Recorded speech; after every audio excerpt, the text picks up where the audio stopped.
Hola, buenas tardes a todos, bienvenidos a una nueva charla. Hola al Rafael, hola Aníbal, Gaby, Blanca, bienvenidos a todos.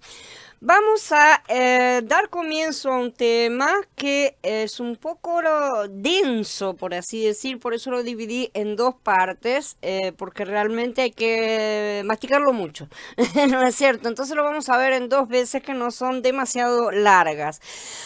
Así que vamos a estar hablando acerca de un aspecto muy particular de la entrega de la Torá y el establecimiento del pacto que muy pocos conocen, y algunos lo conocen pero superficialmente nada más, ¿no es cierto? Y es su paralelismo con la ceremonia completa de una boda hebrea. Vamos a ver por qué Yahweh estableció esta tipología y qué quiere que veamos en ella. Hay una serie de puntos y de pasos, ¿no es cierto?, en esta ceremonia que tenemos que reconocer en este asunto. Israel es la novia, ¿sí? Y Yahweh es el novio. Moshe es el amigo del novio. No olvidemos que Moshe tipifica a Mashiach, ¿sí? La mujer es redimida de su estado de esclavitud para que se pueda casar. En este caso, ¿no es cierto? Entonces, ¿qué es la mujer en este caso? La mujer es Agar. Sabemos que el primer casamiento, ¿no es cierto?, es Agar, Egipto, ¿no es cierto? De dónde van a salir los primeros israelitas asnos, una cosa que ya estudiamos en otra serie. El hombre, entonces, le hace una propuesta de matrimonio, hace la propuesta de matrimonio a la mujer, ¿no es cierto?, a través de su amigo, que es el mediador. Es así como se hacen las bodas hebreas, sobre todo en la antigüedad, ¿no es cierto? Siempre había un amigo mediador, por así decir. La mujer acepta la respuesta voluntariamente, ¿sí? Esto fue hecho cuando todo el pueblo dijo: todo lo que Yahweh ha dicho, eso haremos. Ellos aceptaron voluntariamente entrar en ese casamiento, ¿no es cierto?, en ese pacto. Entonces, el amigo lleva la respuesta al novio, ¿sí? Y Moshe vuelve a subir. La mujer entonces pasa por una tevilá, que es un baño ritual, ¿no es cierto?, para purificar. Si vimos que Yahweh pidió que todos se purificaran, ¿no es cierto?, justamente, y que se abstuvieran de mujer y todas esas cosas, ¿no es cierto?, para así entrar bajo la autoridad de su novio. El evento es anunciado con un toque de shofar. Y tuvimos el toque de shofar junto con todos los truenos y los rayos, ¿no es cierto?, y el terremoto. La novia sale de su casa al encuentro del novio, que es cuando el pueblo se acercó al pie de la montaña. El novio sale de su casa para ir al encuentro de la novia. Yahweh descendió, ¿no es cierto? Los dos entran ahí en el primer paso del pacto matrimonial hebreo, que se divide en dos pasos, ¿sí? Antiguamente, el primer paso, que se llama Kiddushin, santificaciones, ¿sí?, se realizaba en el momento del intercambio, ¿no es cierto?, de inicial, es la primera parte, y entre esa primera parte y la segunda pasaba por lo menos un año, ¿sí? Hoy la ceremonia la realizan los dos juntos porque también a los judíos les ha entrado el mismo apuro que tiene toda la sociedad, ¿no es cierto? Entonces las cosas se hacen todas juntas. Pero antiguamente había realmente una espera entre un paso y el otro, por eso la novia está esperando al novio, ¿no es cierto? Entonces aquí los dos entran en este primer paso, cuando entonces los dos se santifican, se consagran, se apartan, se separan el uno para el otro, ¿no es cierto? Y es cuando el novio adquiere a la novia por medio del anillo, ¿sí? Entonces se considera ya una mujer casada, ya es considerada legalmente, a pesar de que no ha terminado todo, como mujer casada. Antes de insertar el anillo en el dedo de la novia, el novio tiene que identificar a los dos testigos kesherim, se llama, que quiere decir aptos, o sea que son verdaderos testigos, ¿no es cierto? Y decirles explícitamente: ustedes y solo ustedes son mis testigos, ¿sí? Esos dos testigos son Moshe y Aarón, justamente. Los testigos examinan el anillo y después el novio toma el anillo y declara a la novia consagrada a él. Entonces inmediatamente él le coloca el anillo de bodas en el dedo índice de la mano derecha, ¿no es cierto? Ahí en ese momento quedan atados ya uno al otro, realmente, ¿sí? Por eso este paso también es llamado erusin, que viene del verbo aras, que es atar, justamente, ¿no es cierto? Quedan unidos legalmente. En ese momento se entrega un contrato matrimonial a la novia, que es llamado ketubá, que significa escritura, ¿no es cierto? Y ahí están estipuladas las condiciones para el pacto matrimonial, ¿sí? Entonces aquí viene la parte de donde se establecen las condiciones, que es el pacto que Yahweh les va a entregar. Entonces, como podemos ver, los pasos se corresponden completamente, ¿no es cierto? En Devarim, en el capítulo 20, vemos que hay un tiempo entre este primer paso del desposorio y el casamiento, ¿sí? Si hay alguno que haya pagado los desposorios por una esposa, pero que todavía no se haya casado con ella, ¿sí? Esos eran los dos pasos, y como vemos antiguamente sí existía un tiempo entre uno y otro. Y dice que se vaya y vuelva a su casa, no vaya a ser que muera en batalla y otro se case con ella, ¿no es cierto?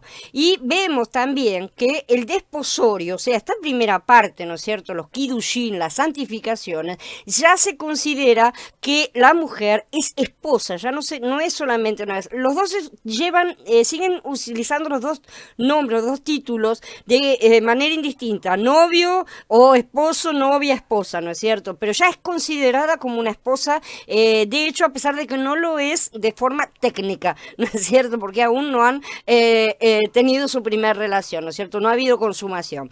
Y dice, en el caso de una virgen que esté comprometida con un hombre, si un hombre la encuentra en el campo y se acuesta con ella, lo sacarás a las dos a la puerta de ese poblado y los apedrearás hasta morir. A la muchacha porque no pidió ayuda en el poblado, y al hombre porque violó a la esposa de otro hombre, ¿sí? Vemos que primero le dice que es una virgen comprometida y después la llama esposa. Entonces se dan cuenta que eso es como se consideraba. Ya estaba, prácticamente ya era la esposa, ¿no es cierto? Aunque no hubiera sido consumado todavía el matrimonio. También sucedió justamente en el caso de Mashiach. Yosef dice, su esposo, como era justo y no quería exponerla a la vergüenza pública, se propuso dejarla secretamente a Miriam, ¿no es cierto? Pero se lo llama ya su esposo, porque la primera parte del desposorio, ¿sí? Los Kiddushin ya habían sido completados. Entonces, como se ve, se pasaba un tiempo entre uno y otro, ¿sí? Después de este primer paso, entonces, antiguamente, este Kiddushin, la novia regresaba a la casa de su padre para preparar su traje de boda, ¿sí? Esto representa la santificación de la novia, justamente.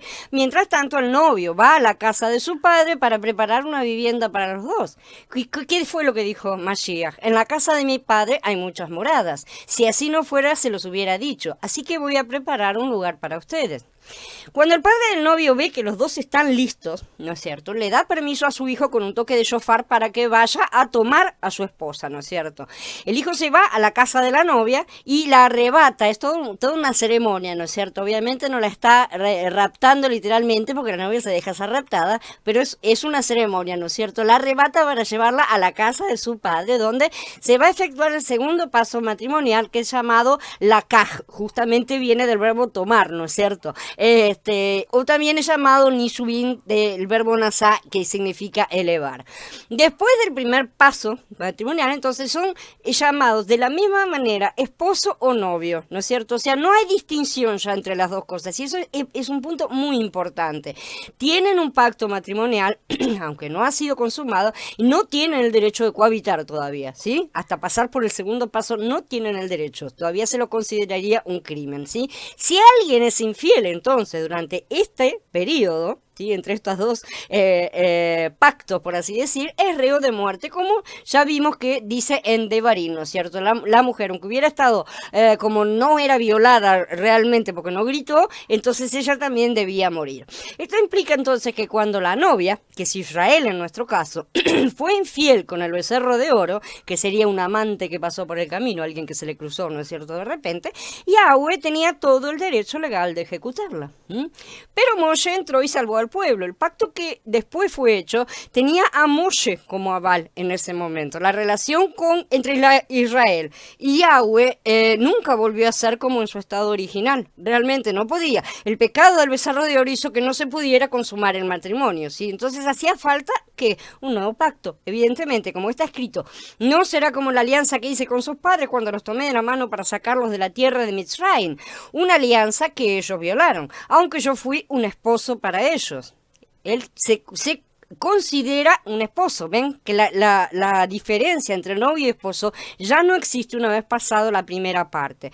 Pero esta será la alianza que haré con la casa de Israel después de aquellos días, declara Yahweh. Pondré mi Torah en su interior y la escribiré en su corazón. Entonces yo seré su Elohim y ellos serán mi pueblo. Dice Irme ya en el capítulo 31. Hola Adriana, bienvenida. Hola Viri, bienvenida. Entonces, la ruptura del pacto matrimonial entre Yahweh e Israel se hizo cuando Israel pecó con el becerro de oro. ¿Sí?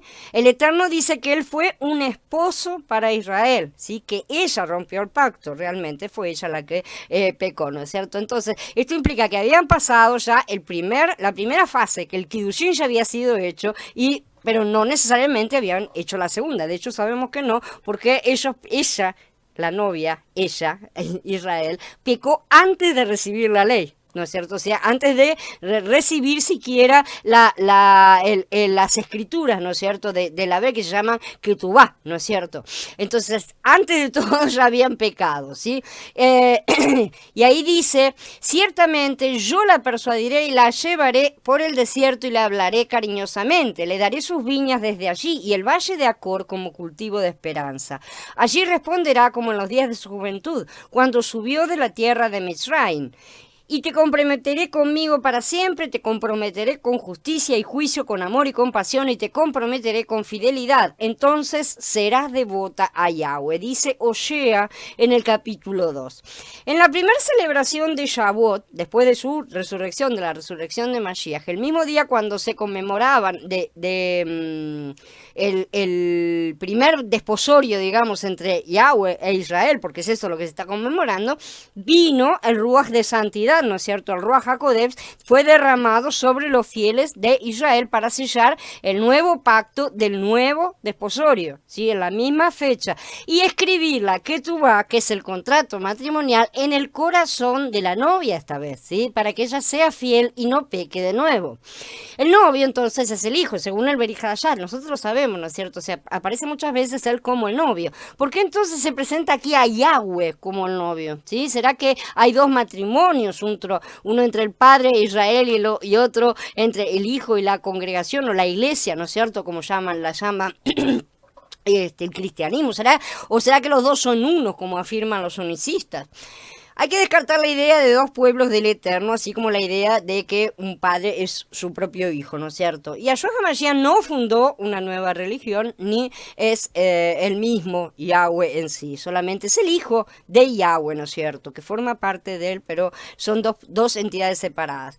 Solo hay un pueblo, que es Israel, ¿sí? Y este pueblo es la novia. Entonces, ese pueblo está formado por todos los verdaderos creyentes de sus promesas, ¿sí? A lo largo de todos los tiempos. Eso es algo que no sé por qué no consiguen ver. Efraín sigue peleándose con Yahudá en ese sentido, ¿no es cierto? Y no hay forma de que busquen amigarse, o es todo para mí o es todo para mí, y vos lo perdiste y no lo tenés más, y es toda una cuestión de estar todo el tiempo peleándose, pero bueno, va a llegar el momento en que llegue esa unidad, ¿no es cierto?, tan esperada. La cosa es que este pueblo, ¿no es cierto?, está conformado, este cuerpo, que está conformado por todos los creyentes de todas las épocas, todavía debe crecer más, ¿sí? Absorbiendo todos los que llegarán también durante el milenio. No ha terminado de crecer, no ha terminado de completarse. Fueron a Yahanan y le dijeron, Rabí, el que estaba contigo al otro lado del jardín, de quien tú has dado testimonio, mira, él está bautizando y todos van a él. ¿Sí? Yahanan respondió, estamos hablando de Yahanan el inmersor, ¿no es cierto? Un hombre no puede apropiarse de nada si el cielo no se lo permite. Ustedes mismos me son testigos de que dije que yo no soy el Mashiach, sino que me han enviado delante de él. El que tiene a la novia es el novio, pero el amigo del novio que ha estado presente cuando lo escucha se alegra mucho de oír la voz del novio. Por eso este gozo mío ya es completo. Así que el mensaje de Yahanan el inmersor revela que la novia es el pueblo de Israel. Si la novia, o sea, la congregación existía antes de la muerte de Mashiach. Él ya lo está diciendo en ese momento, así que la novia no es la iglesia de los creyentes que Cristo fundó, que no fundó nada, sino que ni nada que haya surgido después de la muerte muerte y resurrección de Mashiach, ya estaba desde antes, ¿sí? Yahweh ha estado levantando cuerpos desde el primer momento. Él plantó una semilla, la hizo crecer, dio fruto, ese fruto cayó y dio su semilla y nacieron muchas plantas, todas están injertadas en la misma vid, ¿no es cierto? La novia no fue creada en el día de Shavuot, que está relatado en Macedo, ¿no es cierto?, en Pentecostés, sino en el primer Shavuot, ¿sí?, que está relatado en Shemot 19. Ya en aquel momento empezó a levantarse el cuerpo. Desde entonces hasta hoy, la novia ha estado siendo conformada a imagen y semejanza de su futuro marido, que es el novio. Primero en las sombras, ¿no es cierto? O sea, durante la gestación, ¿cómo crece un bebé? Crece dentro de la barriga de la mamá, ¿no es cierto? Luego el bebé ha estado creciendo y finalmente, en breve, lo vamos a ver maduro en las primicias y en su totalidad al final del milenio, ¿no es cierto? La congregación que aparece en Efesios 5 es la congregación de Israel, como está escrito también en Maasé. Dice, este es el que estaba en la congregación en el desierto junto con el Malaj que le hablaba en el monte Sinai con nuestros padres. Y el que recibió palabras de vida para transmitirlas a nosotros. La congregación que en hebreo se llama Kahal, ¿no es cierto?, de donde viene la palabra Kehila, por ejemplo, en griego es eclesia, fue traducida como eclesia, la Septuaginta la utiliza la palabra eclesia porque significa asamblea, congregación, reunión, ¿no es cierto? Y en castellano fue transliterada como iglesia, una palabra que en sí no existe, que viene siendo una transliteración de eclesia, ¿sí? En realidad tendría que haber sido iglesia, pero terminó siendo iglesia por una cuestión de comodidad y fue formada realmente en el Sinai, ¿sí? En Ibrín 2 hay una referencia a las palabras de Mashiach justo antes de su muerte que dice, anunciaré tu nombre a mis hermanos, en medio de la congregación te cantaré alabanzas. Aquí dice que Yahshua entonces anunciaría el nombre del Eterno a sus hermanos y cantaría alabanzas en medio de la congregación, la iglesia, justamente, ¿no es cierto? El texto está sacado del Mismor 22, que Yahshua citó cuando estaba colgado en el madero. Entonces proclamaré tu nombre, mis hermanos, en medio de la congregación te alabaré. Ustedes que honran a Yahweh, alábenlo. Ustedes, descendientes de Jacob, glorifíquenlo. Ustedes, descendientes de Israel, respétenlo, dice el Mismor 22. Así que esta es la congregación por la cual murió el Mashiach para purificarla y para llevarla a la perfección. ¿No es cierto? Esposos, amen a sus esposas, así como también el Mashiach amó a la congregación y se entregó a sí mismo por ella, a fin de santificarla, habiéndola purificado en el lavamiento del agua con la palabra, para presentársela a sí mismo como una comunidad gloriosa que no tenga mancha ni arruga ni cosas semejantes, sino que sea santa y sin falta. Esto está en Efesios 5. Entonces, cuando el Mashiach habla de edificar su congregación, ¿sí? En Matías 16, nos está refiriendo a un pueblo nuevo, una cosa nueva, ¿no es cierto? Separado de Israel, ¿sí? Sino al mismo pueblo de Israel, que también incluye a los conversos de las naciones. O sea, el cuerpo comprende a todos los que creen en él, ¿sí? Conforme está escrito, por ejemplo, y voy a citar cosas del Antiguo Testamento, del Tanaj. En Yirmeyá 24 dice, porque pondré mis ojos sobre ellos para bien y los traeré de nuevo a esta tierra, los edificaré y no los derribaré, los plantaré y no los arrancaré. Te edificaré firmemente otra vez, oh Virgen Israel. De nuevo tomarás tus panderos y saldrás al ritmo de las bailarinas. Dice en el capítulo 31 y en el 33 dice, restauraré la suerte de Yahudá y de Israel y los reedificaré como al principio. Entonces estas cosas hay que tenerlas en cuenta y entender que no hay dos pueblos, no hay esa cosa y es hora de que empiecen a dejar de mirarse con ese odio ancestral, ¿no es cierto? Esa pelea eterna. Estos textos entonces nos muestran que la congregación del Mashiach no es otra cosa que la continua edificación de su cuerpo a través de la historia y del plan de Yahweh, realmente. Lamentablemente esto no incluye al judaísmo actual, ¿sí? Hasta que no se arrepientan de sus rebeliones y regresen a su Mashiach. ¿Ellos creen? No. Si no creen, entonces están afuera. Es tan simple como eso. ¿Quién está dentro del cuerpo? El que cree en Mashiach, ¿sí? A pesar de todas las promesas, todas las promesas que Yahweh ha hecho, están condicionadas al previo arrepentimiento. ¿Sí? Eso es lo que tiene que hacer el pueblo, darse cuenta de su error, arrepentirse y clamar como quien llora por un primogénito, ¿sí? Cosa que el sionismo lamentablemente nunca hará, ¿sí? Porque, claro, el sionismo es edomita, ¿no es cierto? No es yahudita. Entonces, sería bueno que muchos investigaran estos asuntos a fondo, no sea cosa que estén siguiendo a quienes rechazaron, ¿no es cierto?, a nuestro Salvador. Entonces, vamos ahora a estudiar un poco cómo todas estas cosas fueron realizadas a fondo por Yahweh. Hola Eduardo, hola Jorge, hola Andrés, Betsaida, Teresa, bienvenidos a todos.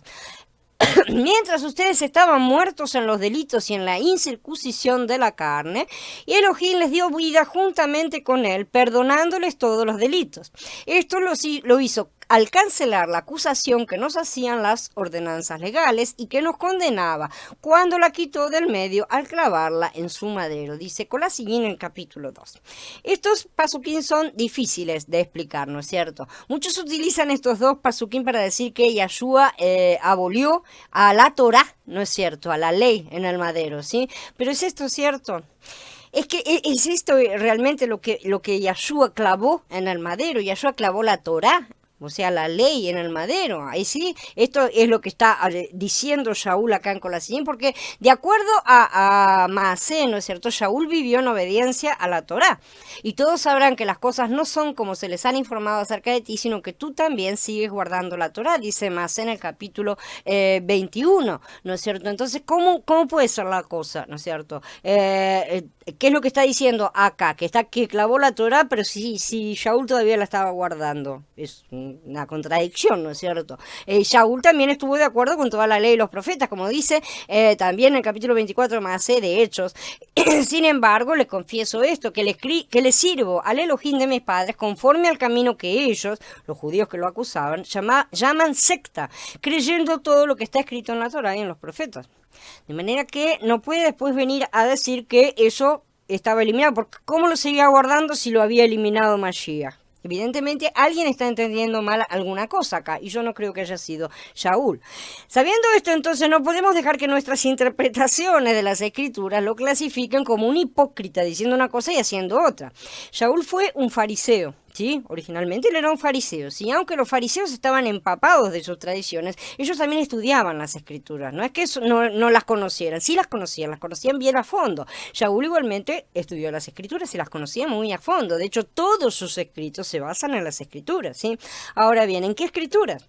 Cuando Shaul predicó y escribió las epístolas, y cuando Yahshua predicó, ni siquiera los 4 evangelios estaban escritos, ¿no es cierto? O sea, no había nada, ni hablar de las cartas de Shaul, que no existían, ¿sí? Entonces, Shaul nunca consideró sus propias cartas como formando parte de las escrituras, que se tenga en cuenta, ¿no es cierto? Porque él no se citaba a sí mismo, ¿no es cierto? Como diciendo esto es palabra inspirada, no, él no lo consideraba, que nosotros las consideremos después es otro tema, pero Shaul no consideraba sus escritos al mismo nivel que el Tanaj, ¿sí? De hecho son epístolas, no son tratados, no son manuales, y son cartas escritas a las congregaciones y sobre todo cartas escritas para asuntos y muy puntuales, muy detallados, ¿no es cierto? No son tratados doctrinales en sí. Muchos apóstoles, entre comillas, en la actividad sí colocan sus escritos por encima de las escrituras, ¿no es cierto? Y los rabinos hacen lo mismo con su Talmud, pero Shaul nunca soñó hacerlo, en realidad.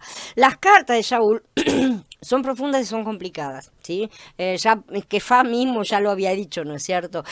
Cuando dijo, pero se les ha informado acerca de ti, que tú enseñas a apartarse de Moshe a todos los yahuditas que están entre los gentiles, diciéndoles que no circunciden a sus hijos ni anden según nuestras costumbres, ¿no es cierto? Porque lo estaban acusando justamente falsamente a Shaul. Esta es una acusación que todavía hoy se sigue mencionando acerca de Shaul en el día de hoy, ¿no es cierto? Muchos de los judíos, sobre todo los que son antimisioneros, se llaman los judíos que son muy en contra del cristianismo, consideran que Shaul fue un traidor, ¿no es cierto? Que es un un hereje, literalmente, ¿no es cierto?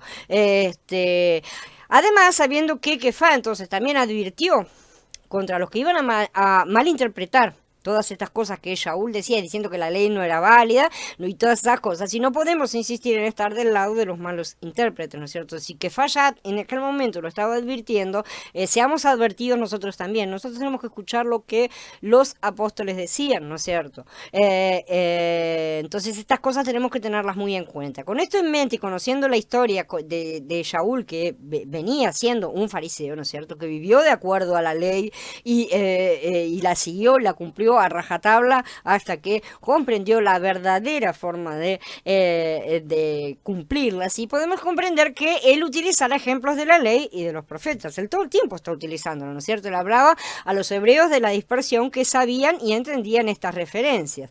Así que en su vida y en su muerte, Yahshua cumplió muchas profecías, ¿sí? Por ejemplo, cuando los soldados clavaron en el madero a Yahshua, tomaron la ropa de él y la dividieron en 4 partes, y una para cada soldado. Además, tomaron la túnica, pero la túnica no tenía costura, ¿no es cierto? Estaba tejida entera de arriba hacia abajo. Por eso se dijeron, no la partamos, mejor vamos a sortearla para ver a quién le toca. Esto sucedió para que se cumpliera la escritura que dice, repartieron entre ellos mi ropa y sobre mis vestiduras echaron suertes. Y así lo hicieron los soldados, dice Yahanan capítulo 19. Ahora bien, ¿cuál es la escritura que Yahshua cumplió aquí? La Torá de Moshe instruye que un sacerdote no se debe arrancar o romper sus vestiduras. El sacerdote que está por sobre sus compañeros, sobre cuya cabeza se ha vertido el aceite de la unción y quien ha sido ordenado para llevar las vestiduras, no debe desgreñarse la cabeza ni rasgar sus vestiduras, que eran símbolos de luto o desesperación, ¿no es cierto? Esto está en Vayikra, en capítulo 21. Dicho sea de paso, este fue el gravísimo error que cometió Caifás, ¿sí? Cuando dijo, entonces el sumo sacerdote se rasgó la ropa y dijo, ha blasfemado, cuando quiso acusar a Mashiach, ¿no es cierto? Y él rasgó su ropa, sí, también transgredió, pero bueno, ya venían transgrediendo. Cuando Yahanan, el inmersor, bautizó a Yahshua y el Ruach HaKodesh vino sobre él, Yahshua se convirtió en el sumo sacerdote, ¿sí? Ya que Yahanan tenía la autoridad para hacerlo. Esto lo vamos a estudiar más a fondo en su momento. Pero que se entienda esto. El propósito de esto era para que toda justicia fuera cumplida. Y entonces, con mayor razón, tiene sentido que las vestiduras de un sacerdote no se deben rasgar. Que se entienda este punto, porque es muy importante comprender que Mashiach, Yahshua, como ser humano, ¿no es cierto? Fue ordenado realmente como sacerdote en su momento. Y como sacerdote, obviamente, de la orden de Melquisedec, ¿no es cierto? Pero de esa manera se dio cierre a la orden de los hijos de Tzadok, que era la que estaba, y daba comienzo a un nuevo orden sacerdotal, ¿no es cierto? Lo que importa ahora para nosotros, no vamos a estudiar ese tema por ahora, lo que nos importa ahora para nosotros es recordar, porque va a ser importante un poco más adelante, no sé si llegamos hoy mismo o lo vemos en la próxima parte, que él es un sacerdote, ¿sí? Entonces, cuando Yahanan el inmersor bautizó a Yahshua, él se convirtió en el sumo sacerdote, fue Cohen Gadol, ¿sí? El propósito era, entonces, como dijimos, que toda justicia se cumpliera en ese paso, ¿sí? Entonces, ¿qué profecías cumplió Yahshua? Las profecías del Tanaj. Él no estaba cumpliendo profecías del Berit Hadashah, él estaba cumpliendo las profecías del Tanaj, ¿sí? O sea, todas las profecías escritas en el libro que el cristianismo ha tratado de eliminar de nuestras vidas, ¿sí? Levantando un muro, ¿sí? Que Mashiach ya había derribado, ayudado por un judaísmo que tampoco estaba interesado en la unión de las dos casas, son justamente todas las profecías que Mashiach vino a cumplir. No vino a levantar una pared, vino a derribarla, pero las dos partes desesperadas volvieron a levantarla una vez más. Cuando Yahshua estaba en el madero, los soldados le dieron de beber también. Dice, le dieron a beber vino mezclado con hiel, pero cuando lo probó no lo quiso beber. ¿Sí? En esencia, estas son aguas amargas. Con esto en mente, ¿qué escritura tenía que cumplir Yahshua porque tuvo que beber aguas amargas? ¿Por qué? ¿No es cierto? La respuesta está en Bamidbar, en el capítulo 5. Yahweh le habló a Moshe y le dijo, habla al pueblo israelita y dile, si la esposa de un hombre se descarría y le es infiel en cuanto a que otro hombre tenga relaciones carnales con ella a escondidas de su esposo, y ella mantiene en secreto el hecho de que se ha contaminado sin haber sido forzada y no hay testigo contra ella, pero a él le da un arranque de celos y le entran sospechas de la esposa que se ha contaminado, o si le da un arranque de celos y le entran sospechas de su esposa porque ella no se haya contaminado, el hombre traerá a su esposa delante del sacerdote y traerá como ofrenda por ella 2 kilos de harina de cebada. No se derramará aceite sobre esta ni se le pondrá incienso porque es una ofrenda de comida por celos, una ofrenda de comida para memoria que hace recordar la maldad. El sacerdote hará que ella se acerque y se ponga delante de Yahweh. El sacerdote sacará agua consagrada de una vasija de barro y tomando un poco de la tierra del piso de la morada, el sacerdote la pondrá en el agua. Después de hacer que la mujer se ponga delante de Yahweh, el sacerdote descubrirá la cabeza de la mujer y le pondrá en sus manos la ofrenda de comida para memoria, que es una ofrenda de comida por celos. Y el sacerdote traerá en las manos el agua amarga que trae maldición. El sacerdote le tomará el juramento a la mujer, diciéndole, si ningún hombre se ha acostado contigo, si no te has descarriado en contaminación estando casada con tu esposo, sé inmune al daño de esta agua amarga que trae maldición.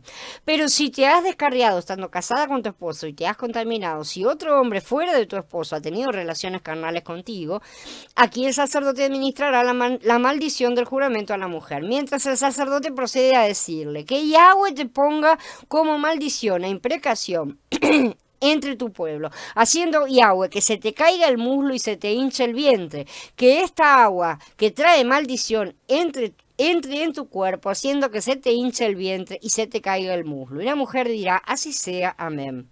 El sacerdote pondrá estas maldiciones por escrito y las frotará en el agua amarga. Después hará que la mujer beba el agua amarga que trae maldición, para que el agua de maldición entre en ella y le provoque amargura. Entonces el sacerdote tomará de la mano de la mujer la ofrenda de comida por celos y elevará la ofrenda de comida delante de Yahweh y la presentará sobre el altar. Y el sacerdote tomará un puñado de la ofrenda de comida como recordatorio de ella y la convertirá en humo sobre el altar.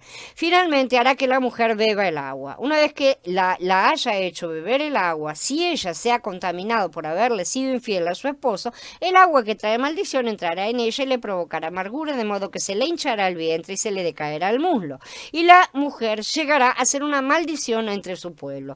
Pero si la mujer no se ha contaminado y es pura, no le pasará nada y podrá retener semen. Este es el ritual en caso de celos, cuando una mujer se descarríe estando casada con su esposo y se contamine, o cuando un hombre le dé un arranque de celos y le entren sospechas de su esposa. A la mujer se la hará ponerse delante de Yahweh. El sacerdote llevará a cabo todo este ritual con ella. Tal vez se estén preguntando por qué esto es importante, que tiene que ver con todas estas cosas que estamos estudiando en Shemot, ¿no es cierto? Vamos a ver, nosotros tenemos que descubrir ahora cuándo comenzó esta historia de amor, pasión, traición y maldición, ¿no es cierto? Que culmina sublimemente en salvación, redención y restauración. Justamente esta historia comenzó aquí en el desierto, a la salida de Egipto y a los pies del monte Sinai. Y diré que así ha dicho Adonai Yahweh a Yerushalayim: en cuanto a tu origen y a tu nacimiento, eres de la tierra de los kenanitas. Tu padre fue un emorita y tu madre una hitita. Y en cuanto a tu nacimiento, el día en que naciste, no cortaron tu ombligo, ni te lavaron con agua por higiene, no te frotaron con sal, ni te envolvieron en pañales. Nadie se compadeció de ti para hacer por ti alguna de estas cosas por compasión de ti. Al contrario, el día que naciste, te echaron sobre la superficie del campo con repulsión por tu vida. Cuando yo pasé junto a ti, te vi revolcándote en tu sangre, y estando tú en tu sangre te dije, vive. Te dije, sí, vive en tu sangre. Te hice crecer como la hierba del campo. Creciste, te desarrollaste y llegaste a ser muy hermosa. Tus pechos se afirmaron y tu cabello creció, pero estabas desnuda y descubierta. Pasé junto a ti otra vez y te miré, vi que estabas en tu tiempo de amar. Entonces extendí sobre ti mi manto y cubrí tu desnudez. Te hice juramento y entré en pacto contigo. Y llegaste a ser mía, dice Adonai Yahweh. Te lavé con agua, limpié la sangre que tenías ungüenta sobre ti y te ungí con aceite. Te vestí con un vestido bordado y te calcé con sandalias de cuero de Tahash.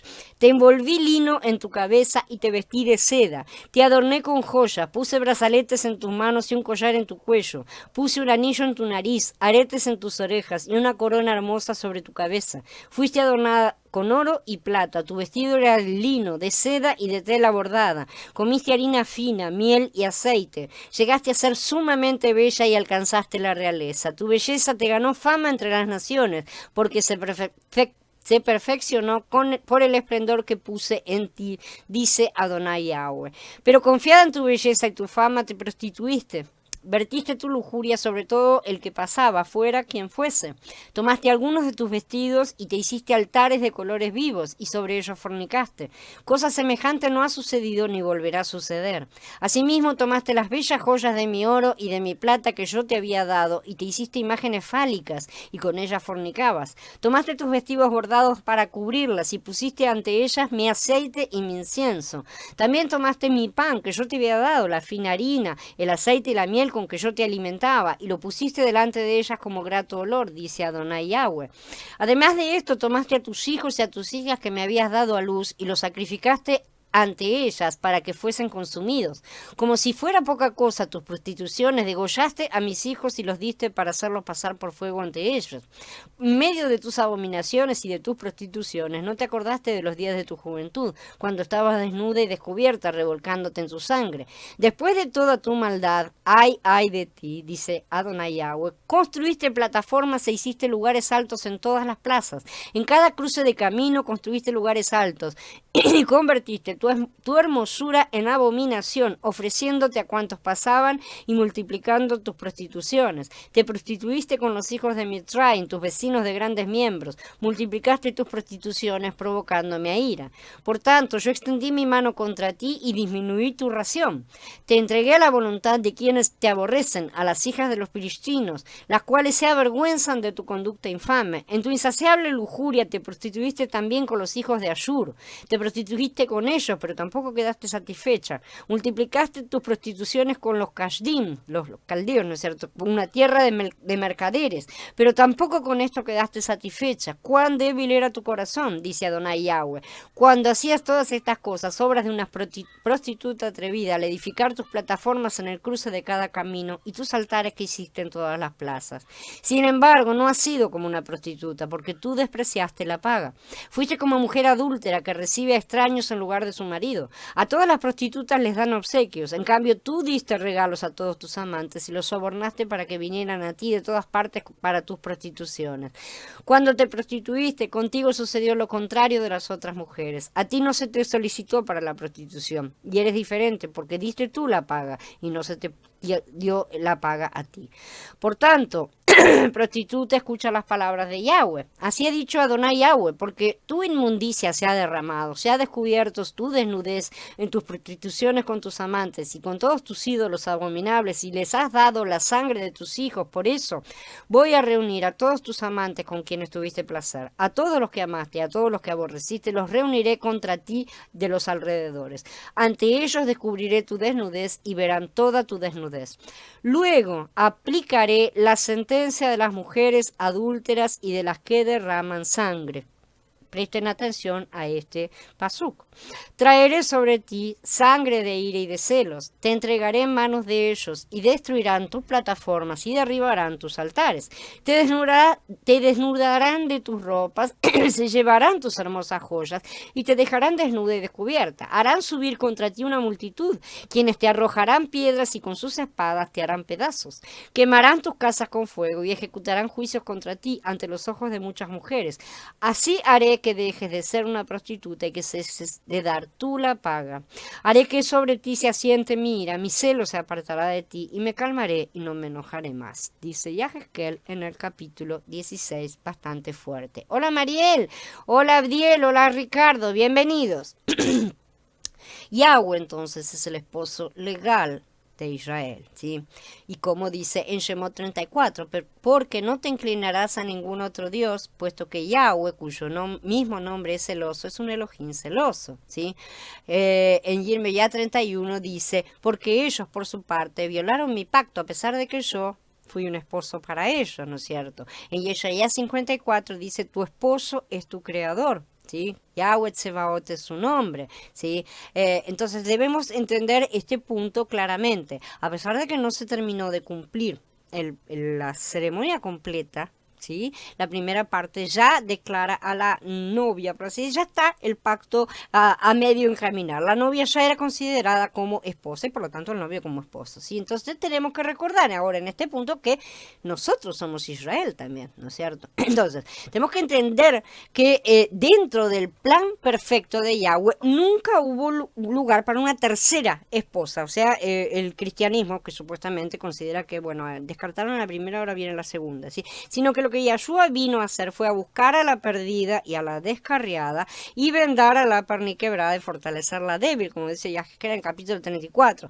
Entonces, se entiende ahora qué es la novia. No existe una tercera mujer, sea llamada como quieran, ¿tá? No existe una tercera mujer. El cristianismo nunca estuvo separado de Israel, porque para Yahweh lo que los seres humanos llaman esta religión, aquella religión o lo que sea, no es absolutamente nada. Lo que él tiene es un cuerpo, ¿sí? Estás dentro de ese cuerpo o estás fuera. Y ahí se terminó el asunto. El resto de las cosas que inventan los seres humanos no tienen ninguna importancia para él, ¿no es cierto? Así que ellos fueron y son las ovejas perdidas de la casa de Israel. Salieron de él y se volvieron gentiles, sí, pero Mashiach vino a buscar las ovejas perdidas y para recuperarlas se le envió a sus mensajeros, ¿sí? Que son sus discípulos, fueron todos sus discípulos y todos los que vinieron después. Ellos salieron al mundo a buscar las perdidas y traerlas de regreso a casa. ¿Eso significa que se hicieron judíos? De ninguna manera. Eso significa que creyeron en Mashiach como su Salvador, lo cual de por sí ya nos da una básica diferencia entre cualquiera que cree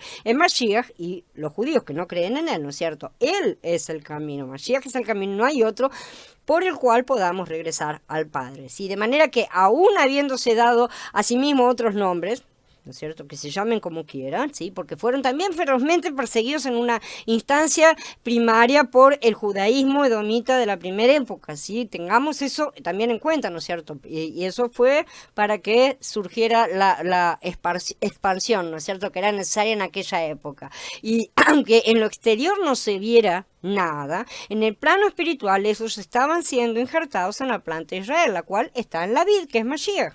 ¿Sí? No hay otra historia, otra planta, hay una acá, la otra allá, no pasa por ahí. De manera que necesitamos comprender quién es Israel. No es que haya fallado la palabra de Elohim, es que no todos los nacidos de Israel son de Israel, ni por ser descendientes de Abraham son todos hijos suyos, sino que en Yitzhak se te contará tu descendencia. Esto quiere decir que no son los hijos naturales los que se cuentan como hijos de Elohim, más bien los que son hijos como resultado de la promesa son los que se cuentan como descendencia, dice Romanín en el capítulo 9. De manera que para Elohim, los hijos de la carne no cuentan, solo los hijos de Ruach, los que creen. Entonces estamos hablando de un cuerpo un cuerpo físico, un cuerpo material, evidentemente no, un cuerpo espiritual, ¿no es cierto? Y entonces, ¿en qué deben creer? En Mashiach, obviamente. Eso es lo único que se necesita. Mientras alguien no crea en Yahshua como su Salvador, no será contado entre los que creen. Ese es el requisito sine qua non. Si no lo cumplen, están fuera. De manera que no puede ser llamado Israel, ¿no es cierto? Más allá de que Israel es un nombre que no le corresponde a Yahudá, sino a Efraín, ¿no es cierto? No podemos llamar Israel al actual Estado. Mientras que los judíos sigan rechazando a Mashiach, ellos continúan desgajados. Y esa parte hay que tenerla muy en cuenta. Intentar unirse a ellos en lugar de atraerlos y mostrarles su error para que sean reinjertados es ser malos atalayas. No estamos sirviendo de ayuda a nuestros hermanos y muchos se están perdiendo por hacer las cosas al revés. Entonces, el rollo de Bamidbar 5, donde el sacerdote escribió esa maldición, ¿no es cierto?, contra la mujer adúltera, ¿sí?, que era el que escribía, ¿no es cierto?, y lo disolvía dentro de la copa, ¿sí?, contiene el documento de la deuda, o sea, el acta de los decretos, la acusación de las ordenanzas, todos esos nombres con los que aparecen, ¿no es cierto?, que era lo que estaba contra nosotros. Ese rollo fue el que Yahshua clavó en el madero cuando murió después de haber bebido las aguas amargas amargas de la copa del Padre en nuestro lugar. Y si no fue, y si fue en nuestro lugar es porque formamos parte del Israel espiritual de Yahweh, evidentemente, porque si no, no fue en nuestro lugar, ¿no es cierto? A quien el Adón Yahshua vino a rescatar de su condenación de adulterio. Estas cosas, ¿no es cierto? A ver, cómo fueron ejecutadas y demás, las terminamos de ver en la próxima charla, porque como ya se puede ver, es un tema bastante denso, bastantes cosas, ¿sí? Así que la segunda parte de esto completa esta primera parte. Ahora quedo a disposición de ustedes para preguntas. Hola Marta, bienvenida. Hola Gerardo. Si todavía les quedan dudas en cuanto a esto, sepan, recuerden, esta es la primera parte nada más. La segunda parte termina de encerrar todo esto, ¿no es cierto? Y vamos a ver justamente cómo es que Mashiach consiguió hacer todas esas cosas, ¿no es cierto? Cómo Israel fue salvada de aquel adulterio, cómo se desposa de nuevo y todas esas cosas. Entonces viene la segunda parte. Dice Gaby, muy denso, me quedé pensando aún en la parte de las aguas amargas. Es justamente lo que viene en la próxima parte, ¿sí? Ahí viene cómo cumple esa parte.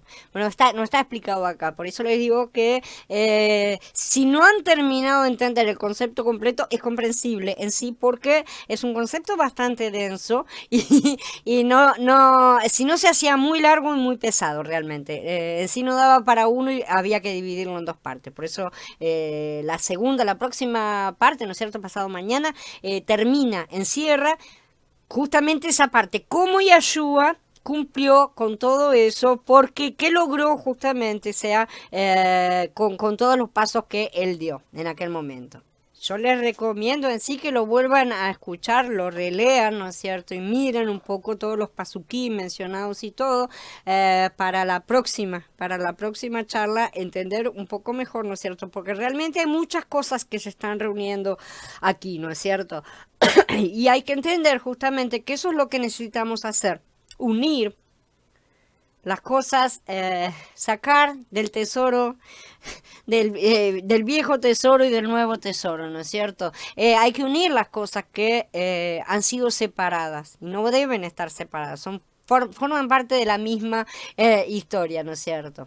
Es que falta la segunda parte. Así que si no tienen preguntas, no se preocupen, porque realmente no está terminado el tema. Si tienen alguna pregunta de algo que muy particular, si no hayan entendido, todo bien, pero si no hay preguntas, no se preocupen, porque va a terminar en la próxima. Solo les recomiendo lo vayan viendo y lo revean, ¿no es cierto?, para tenerlo fresco para la próxima, porque ahí sí viene la conclusión de todas esas cosas que falta concluir, ¿no es cierto? Así que, bueno, no se preocupen entonces, vamos a dar por encerrada la charla, vamos a esperar que Abba nos permita en 2 días terminar este tema es muy importante, pero muy importante realmente, porque implica justamente la unión de las dos partes, ¿no es cierto?, del Antiguo y del Nuevo Testamento, como son llamados, como son conocidos. Y esto va a explicar también por qué está mal decir, que no figura en ninguna parte en las escrituras, pacto renovado. Eso es una cosa que ha provenido normalmente del judaísmo, o sea, del mesianismo que proviene del judaísmo, ¿no es cierto? No hay ningún pacto renovado. Los pactos no se renuevan, se rompen y se quiebran, por así decir, se tiran a la basura y se hace uno nuevo. No hay ningún pacto que haya sido renovado. Los pactos fueron terminados y se abrió un nuevo pacto. Nuevo pacto es la palabra que aparece en todas las escrituras, ¿no es cierto?, en griego. Así que en realidad, no, sí, por así decir, no es el vinagre en sí, es el vinagre mezclado con hiel, o sea, las aguas amargas, y en realidad fue también con la muerte, y lo vamos a entender en la próxima. La mujer tenía que morir, justamente, ¿no es cierto? Sí, él resolvió todas las cosas justamente en su muerte, y eso es lo que estaba haciendo.